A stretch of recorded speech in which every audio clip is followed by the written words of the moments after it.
दोस्तों, एक बात सत्य है और हम सभी जानते हैं कि मनुष्य बली नहीं होता है, समय होता बलवान। इंसान कभी बड़ा नहीं हो सकता, समय बड़ा है। समय की महत्ता सर्वोपरि है। समय के महत्व को हर किसी ने जाना है, हर किसी ने पहचाना है। समय परिवर्तनशील है और समय की इस परिवर्तनशीलता के कारण जो समय आज है वो कल नहीं है। समय बीत जाता है लेकिन अपने पद चिन्ह अच्छी और बुरी स्मृतियों के रूप में, यादों के रूप में पीछे जरूर छोड़ के चला जाता है। दोस्तों, समय मतलब काल और समय का दूसरा नाम ही शनिदेव है। शनिदेव काल का स्वरूप है। दोस्तों, आज बात करेंगे हम मेष राशि वाले जातकों की, क्योंकि 29 मार्च 2025 को मेष राशि वाले जातकों को शनिदेव की साढ़े साथी प्रारंभ होगी। ऐसे में शनिदेव मेष राशि वाले जातकों को क्या देंगे, क्या कुछ करेंगे। 29 मार्च 2025 को शनिदेव अपना राशि परिवर्तन करेंगे। फिलहाल अपनी मूल त्रिकोण राशि, सबसे प्रिय राशि कुंभ राशि में चल रहे हैं, लेकिन 29 मार्च 2025 को कुंभ राशि से निकल करके देवगुरु बृहस्पति की मीन राशि का संचरण करेंगे। वहां पर यह 2.5 साल तक रहेंगे। उसी के साथ 29 मार्च 2025 को ही मेष राशि वाले जातकों को शनिदेव की साढ़े साथी प्रारंभ होगी, जो कि 31 मई 2032 तक चलेगी। दोस्तों, क्या होती है साढ़े साथी? द्वादशे जन्म के रासो द्वितीय च शनिचर सार्धानी सप्तवर्षाणी तदा दुखेर युतो भवेत। कहने का मतलब, गोचर वर्ष शनिदेव भ्रमण करते हुए हमारी जन्म राशि से यानी कि चंद्रमा से द्वादशे जन्म के रासो, द्वादश भाव, लग्न भाव, द्वितीय च शनिचर, द्वितीय भाव का संचरण करते हैं। उस स्थिति में सार्धानी सप्तवर्षाणी, ये 7.5 वर्ष, तदा दुखेर युतो भवेत, ये दुख के माने जाते हैं, ये पीड़ा के माने जाते हैं, ये कष्ट के माने जाते हैं। तो आज हम बात करेंगे साढ़े साथी को लेकर। दोस्तों, वीडियो शुरू करने से पहले मेरा आपसे हृदय से अनुरोध है, और यह शिकायत भी रहती है मेरी आपसे, कि आप वीडियो तो पूरा देखते हैं लेकिन चैनल को सब्सक्राइब नहीं करते। तो निवेदन है आपसे कि आप चैनल को सब्सक्राइब करें, बेल आइकन बटन को जरूर दबाएं, ताकि मेरे आने वाले और भी नए नए वीडियो के नोटिफिकेशन सीधे आप लोगों तक पहुंच जाए। लाइक जरूर करें, कमेंट जरूर करें, क्योंकि आपका एक लाइक और एक कमेंट मेरे अंदर बहुत ज्यादा आत्मविश्वास भर देता है। और अगर आप अपनी जन्म कुंडली का विश्लेषण करवाना चाहते हैं, मेरे साथ चर्चा करना चाहते हैं, तो सिर्फ वीडियो और चैनल के डिस्क्रिप्शन में मेरे कॉन्टैक्ट नंबर हैं, आप मेरा संपर्क कर सकते हैं। तो दोस्तों, मेष राशि वाले जातकों के लिए 29 मार्च 2025 को शनिदेव की साढ़े साथी प्रारंभ होगी। कौन है शनिदेव? दोस्तों, शनिदेव हमारे सौर परिवार में एकमात्र ऐसे ग्रह हैं जिनको साढ़े साथी व ढैया का हक दिया गया। यह हक किसी के पास नहीं है, क्योंकि शनिदेव कर्म के कारक हैं, शनिदेव न्याय के देवता हैं, कर्म फलदाता इनको कहा जाता है, कलयुग का न्यायाधीश भी कहा जाता है, दंडाधिकारी है। हमारे कर्मों का लेखा जोखा शनिदेव अपने पास रखते हैं और हमारे कर्मों के हिसाब से ही ये हमें दंडित भी करते हैं। दोस्तों, शनिदेव जांचते हैं, परखते हैं, दबाते हैं, गिराते हैं, तपाते हैं, और तपाने के बाद एक साधारण से कोयले को भी धीरे धीरे हीरे में बदलने का सामर्थ्य शनिदेव अपने पास रखते हैं। धीमी गति से चलने वाले ग्रह और धैर्य के कारक माने जाते हैं। और धैर्य एक ऐसी सवारी होती है जो अपने सवार को कभी गिरने नहीं देती, न तो किसी के कदमों में गिरने देती है और न ही किसी की नजरों में गिरने देती है। अब कई लोगों का यह सवाल होता है, प्रश्न होता है कि शनिदेव की जब भी साढ़े साथी आती है, ढैया आती है, शनिदेव कष्ट देते हैं, तकलीफ देते हैं, पीड़ा देते हैं। क्या वाकई शनिदेव कष्ट देते हैं, तकलीफ देते हैं, शनिदेव पीड़ा देते हैं? नहीं, शनिदेव हमारे कर्मों का हिसाब किताब अपने पास रखते हैं और हमारे कर्मों के हिसाब से ही हमें फल देते हैं। यह चाहते हैं कि हमारे कर्मों का जो बैलेंस है वो बराबर बना रहे, इसीलिए तो शनि की साढ़े साथी व ढैया आती है। दोस्तों, हमारे पूरे जीवन काल में शनि की साढ़े साथी कितनी बार आती है? हमारे पूरे जीवन काल को अगर देखें तो शनि की साढ़े साथी 2 से 3 बार ही आती है। क्योंकि शनिदेव जिस राशि में विराजमान होते हैं वापस 30 सालों के बाद उसी राशि में आते हैं। तो अगर देखा जाए तो शनि जी की साढ़े साथी हमारे पूरे जीवन काल में 2 से 3 बार ही आती है, लेकिन जब प्रथम साढ़े साथी आती है वो बचपन में आती है, द्वितीय साढ़े साथी युवावस्था में आती है और तीसरी साढ़े साथी वृद्धावस्था में आती है। प्रथम साढ़े साथी का प्रभाव हमारे माता पिता पर पड़ता है क्योंकि उस समय हमारे ऊपर कोई जिम्मेदारी नहीं होती। द्वितीय साढ़े साथी का संपूर्ण प्रभाव हमारे पारिवारिक जीवन पर देखने को मिलता है, हमारी आर्थिक स्थिति पर देखने को मिलता है, और दूसरी साढ़े साथी का प्रभाव पति पत्नी पर देखने को मिलता है, हमारी शिक्षा पर देखने को मिलता है, और तीसरी साढ़े साथी का संपूर्ण प्रभाव हमारे स्वास्थ्य पर पड़ता है। तो हमारे पूरे जीवन काल में शनि की साढ़े साथी 2 से 3 बार ही आती है। अब कई बार शनि की साढ़े साथी व ढैया कल्याण करने वाली भी मानी जाती है, जिसे लघु कल्याणी भी कहते हैं।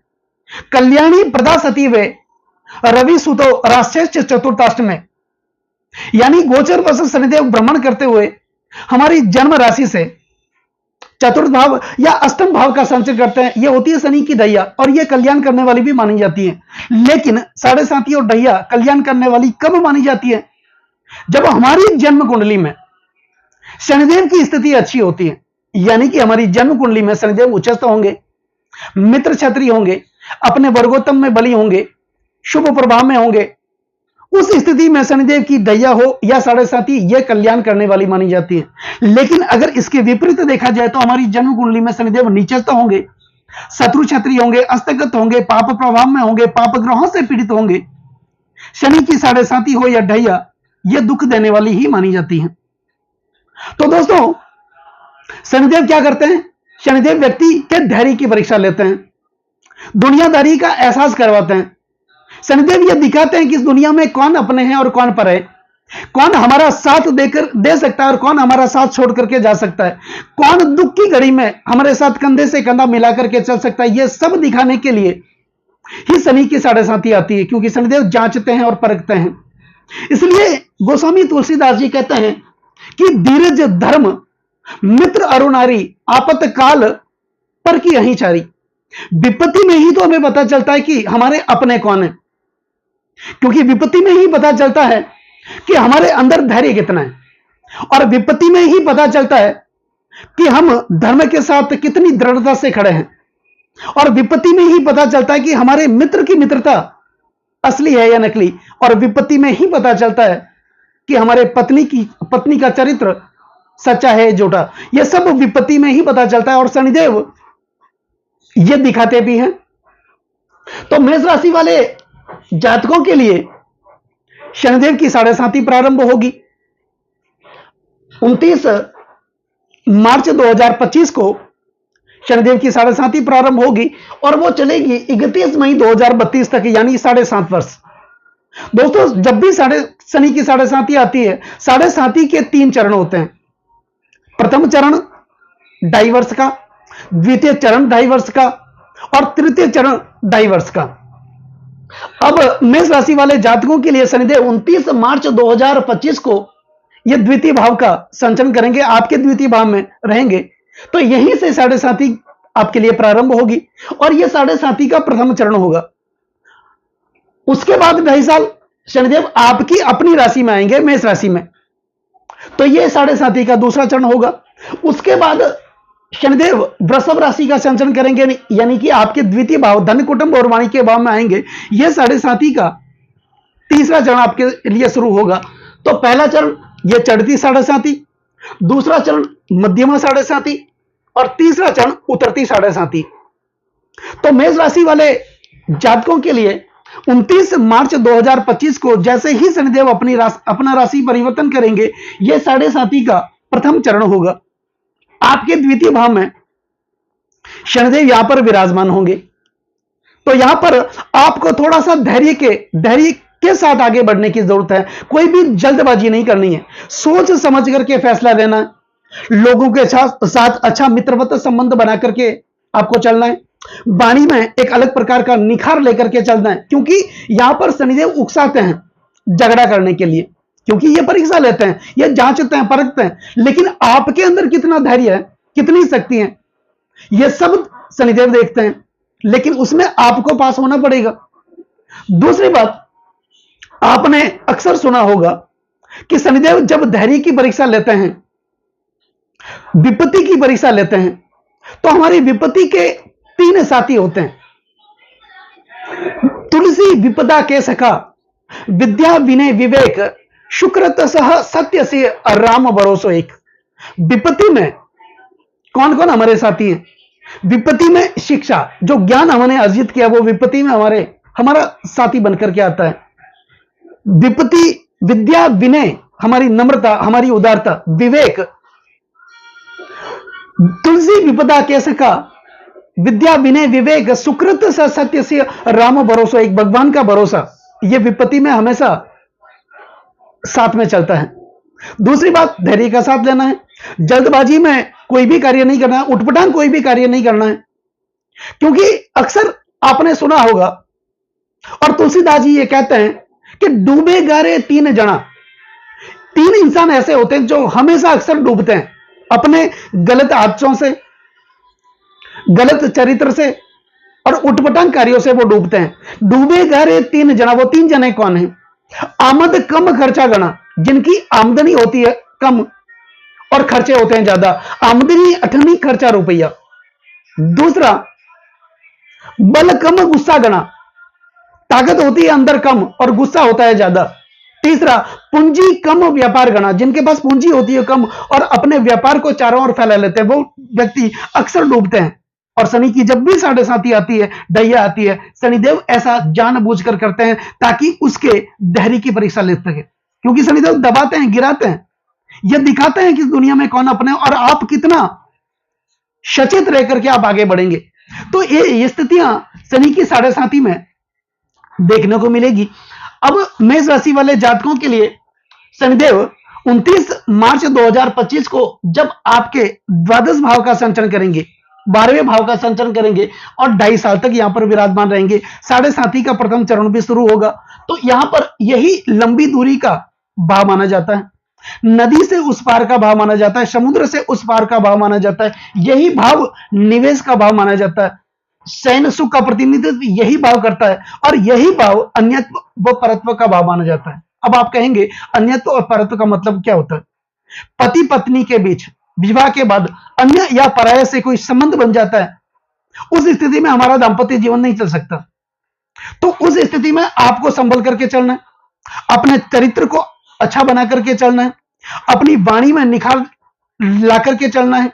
जहां भी आप जिस किसी व्यक्ति के साथ बातचीत करने जाएं, बातचीत करें, शालीनता से बात करें, सभ्यता से बात करें। दूसरी बात, अपने धन का निवेश करें, चाहे प्रॉपर्टी में करें, वाहन खरीदें, मकान बनाएं, अपने धन का निवेश सोच समझ कर करें, क्योंकि यही द्वादश भाव निवेश का भाव माना जाता है। यहां पर पैसे फंसने की संभावना रहती है। किसी को पैसा उधार देते समय ध्यान रखें विशेष तौर पर, क्योंकि जब अपने लोग उस स्थिति में अपना बनकर के तो आते हैं, मीठा बोल करके पैसा तो ले जाते हैं, लेकिन वापस देने की बारी आती है, यही लोग शेर बन जाते हैं। और शनि की 7.5 में अक्सर ऐसा देखने को मिलता है। तो जब 29 मार्च 2025 को शनिदेव की 7.5 का प्रथम चरण शुरू होगा, शनिदेव आपके द्वादश भाव में विराजमान होंगे। उस स्थिति में पति पत्नी के बीच भी संबंध अच्छा बना करके रखें। दोनों के बीच ईगो की समस्या है तो उनको छोड़ दें, एक दूसरे की भावनाओं की कदर करें, एक दूसरे का समझें, इज्जत दें और सोच समझ करके आप आगे बढ़ें। दूसरी बात, शनिदेव की 7.5 का तीसरा चरण शुरू होगा 29 मार्च 2025 को, तो पहला, उसके बाद 2.5 साल जब शनिदेव आपके लग्न भाव में आएंगे, यह 7.5 का दूसरा चरण होगा। यही भाव आपका अपना भाव माना जाता है, आपके चरित्र का, आपके गुण दोषों का, आपके स्वभाव का, आपके व्यक्तित्व का, आपके स्वास्थ्य का। तो यहां पर इसका प्रभाव आपके स्वास्थ्य पर पड़ेगा। छोटी छोटी बीमारियां आपको परेशान कर सकती हैं, बीपी, डायबिटीज से संबंधित बीमारियां आपको परेशान कर सकती हैं। आपके ज्यादातर पैसे हॉस्पिटल के खर्चों में खर्च हो सकते हैं। संतान की समस्याओं से आप चिंतित रह सकते हैं, उनके विवाह से लेकर उनकी शिक्षा से लेकर आप चिंतित रह सकते हैं। तो यहां पर अपने चरित्र को अच्छा बना करके रखें, अपनी वाणी में निखार लेकर के आए, अपने व्यक्तित्व को, अपने गुण को सुधार करके आप आगे चलें। और दूसरी बात, अपने स्वास्थ्य को ध्यान में रखते हुए गलत खान पान आपको नहीं करना है, ज्यादा दौड़ भाग आपको नहीं करनी है, अननेसेसरी कोई यात्राएं नहीं करनी है, किसी के साथ वाद विवाद नहीं करना है, प्रतिकार किसी का नहीं करना है, कटुता अगर वाणी में है तो उसको आप छोड़ दें। शनि का, साढ़े साथी का इतना अशुभ प्रभाव अगर ये आप छोड़ेंगे तो देखने को नहीं मिलेगा। उसके बाद के 2.5 साल होंगे जब शनिदेव आपके धन कुटुंब और वाणी के भाव में होंगे, जब ये वृषभ राशि में आएंगे, साढ़े साथी का तीसरा चरण शुरू होगा। तो यहां पर धन से संबंधित कोई परेशानियां हो सकती हैं, भाइयों से संबंधित कोई विवाद हो सकता है, पैतृक संपत्ति में विवाद हो सकता है, कोर्ट कचहरियों के आप चक्कर काट सकते हैं, तो ऐसा हो सकता है। इसके लिए शनिदेव का कुछ उपाय करें, भगवान शिव की आराधना करें, बड़े बुजुर्गों का सम्मान करें। आपके घर में कोई भी वृद्ध हो उनका आप सम्मान करें, चाहे आपके माता पिता हो, आपके दादा दादी हो, क्योंकि जहां पर जिस घर में बुजुर्गों का मान सम्मान होता है, बड़ों का आदर होता है, वहां पर शनि की कृपा होती है, क्योंकि शनि की जो अवस्था है वो वृद्ध अवस्था है। दूसरी बात, भगवान शिव की आराधना करें, क्योंकि भगवान शिव शनिदेव के सबसे प्रिय देव माने जाते हैं, और जिनके ऊपर भगवान शिव की कृपा हो जाती है वहां पर शनिदेव की कृपा भी हो जाती है। तो यह तो रहा शनिदेव की साढ़े साथी से बचने के लिए। अब शनिदेव की साढ़े साथी प्रारंभ होगी जब शनिदेव आपके द्वादश भाव में आएंगे। अब मुख्यतः शनिदेव के पास 3 दृष्टियां हैं। शनिदेव जिस भाव में विराजमान होते हैं उस भाव से तीसरे भाव में दृष्टि करते हैं, सप्तम भाव में दृष्टि करते हैं और दसम भाव में दृष्टि करते हैं। दोस्तों, सप्तम दृष्टि तो एक जनरल दृष्टि मानी जाती है, क्योंकि सभी ग्रह अपने से सप्तम भाव में दृष्टि करते हैं, अपने भाव से सप्तम भाव में दृष्टि करते हैं, क्योंकि सप्तम जो भाव होता है वो हमारी पति पत्नी का और हमारी निजी प्रॉपर्टी का होता है। हर व्यक्ति अपनी निजी प्रॉपर्टी और अपनी पत्नी की सुरक्षा देखरेख स्वयं करता है, इसलिए सब ग्रहों को यह दायित्व दिया गया है अपने से सप्तम भाव को देखने का। इसके अतिरिक्त शनिदेव को 2 महत्वपूर्ण और दृष्टियां दी गई है, तीसरी दृष्टि और दसम दृष्टि। अब शनि की साढ़े साथी प्रारंभ होगी और शनिदेव आपके द्वादश भाव में विराजमान होंगे, तो यहीं से शनि की तीसरी जो दृष्टि होगी वो आपके द्वितीय भाव पर होगी, धन कुटुंब और वाणी के भाव पर होगी। यही भाव आपके पारिवारिक सुखों का भाव माना जाता है, आपके कुटुंब का भाव माना जाता है। तो कुटुंब की स्थितियां थोड़ी सी आपसे प्रतिकूल हो सकती है, लेकिन आप सामंजस्य से बैठाने की कोशिश करें, क्योंकि इस समय ऐसा होगा कि आपके परिवार में, आपके कुटुंब में कोई पूर्व की बात करेगा तो आप पश्चिम की करेंगे, आप पश्चिम की करेंगे, कोई पूर्व की करेगा, ऐसा हो सकता है। लेकिन सामंजस्य आपको बैठाना है। अगर आप बड़े हैं तो यह नैतिक जिम्मेदारी आपकी बनती है कि आप पूरे परिवार को एक जगह बिठा करके किसी भी समस्या का समाधान कर सके। अपनी वाणी में निखार लेकर के आना है, अपनी वाणी कुशलता को बढ़ाना है, क्योंकि वाणी से ही सब कुछ समस्याएं खड़ी होती हैं। तो यहां पर दूसरी बात, धन का निवेश जहां भी करें सोच समझ करके करें, पैसा उधार दें सोच समझ करके दें, स्वास्थ्य को नजरअंदाज न करें, अच्छा खाएं, अच्छा पिएं, स्वास्थ्य को ध्यान में रखें, सुबह योग करें, मेडिटेशन करें, ध्यान करें, भगवान का स्मरण करें, तभी तो परम पिता परमात्मा की कृपा प्राप्त होगी। आपकी आर्थिक स्थिति में थोड़ा सा चेंजेस देखने को मिल सकता है, पैसे आपके रुक सकते हैं, कर्जा बढ़ सकता है, लेकिन धीरे धीरे वो कर्जा उतरेगा, सब कुछ होगा, लेकिन आपको सभ्यता के साथ, शालीनता के साथ आपको आगे बढ़ना है। अब शनिदेव की जो सप्तम दृष्टि होगी वो आपके छठे भाव पर होगी, या थोड़ा बहुत कर्जा भी बढ़ सकता है, आपके विरोधी भी हो सकते हैं, आपके आलोचक भी हो सकते हैं। कितने भी आलोचक हो, कितने भी विरोधी हो, आप उनकी परवाह किए बगैर सभ्यता के साथ आपको आगे बढ़ना है, धैर्य के साथ आपको काम करके लगातार आगे बढ़ने की कोशिश करनी है। दुनिया की परवाह ना करें, अपने हिसाब से चलें, सोच समझ करके चलें, भगवान का स्मरण करें। दूसरी बात, शनि की साढ़े साथी जब शुरू होगी 29 मार्च 2025 को, तो शनि की जो दसम दृष्टि होगी वो आपके भाग्य स्थान पर जाएगी। तो यहां पर भाग्य का साथ तो मिलेगा, लेकिन भाग्य में थोड़ी सी रुकावट भी आ सकती है। पिता के साथ वैमनस्य बन सकता है। अगर आप अपने अंदर ईगो लाएंगे तो पिता पुत्र के साथ संबंध आपके खराब हो सकते हैं। इस बात का विशेष ध्यान आपको देना है। पिता के साथ कंधे से कंधा मिला करके आप आगे बढ़ेंगे, पिता के साथ अच्छे संबंध स्थापित करेंगे तो आपको थोड़ी बहुत राहत भी मिलेगी। दूसरी बात, यहां पर भाग्य में थोड़ी सी रुकावटें आ सकती हैं, कर्म करने में थोड़ी सी रुकावटें आ सकती है, लेकिन निरंतर आपको कर्म करना है, परिश्रम करना है, थकना नहीं है, लगातार आगे बढ़ना है। कैसी भी विपरीत परिस्थितियां आ जाए, आपको भगवान का नाम लेकर के लगातार आगे बढ़ने की कोशिश करनी है, लगातार प्रयास करना है, क्योंकि शनिदेव ऐसा उकसाता है प्रयास करने के लिए, प्रयत्नशील करवाने के लिए ऐसा करते हैं। तो ये स्थितियां मेष राशि वाले जातकों के लिए बनेगी 29 मार्च 2025 को, जब साढ़े साढ़े शुरू होगी।